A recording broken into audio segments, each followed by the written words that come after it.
Բարի եղեք մարդիկ, բարի եղեք բոլորին, որովհետև այդ բարությունը ունի անդրադարձ: Հիշեք բումերանգի օրենքը, իսկ ամենակարևորը հիշեք Աստծո խոսքում գրվածը, որ ասում է. «Այն ամենը, ինչ որ կամենում եք, որ մարդիկ ձեզ անեն,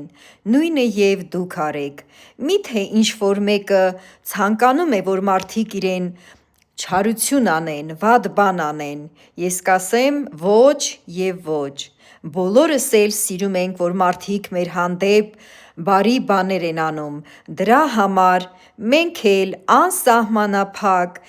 մինչև վերջ, մինչև այս աշխարհի վերջը, ինչքան էլ որ ապրենք այս երկրի վրա, բարի լինենք և միմիայն բարին անենք: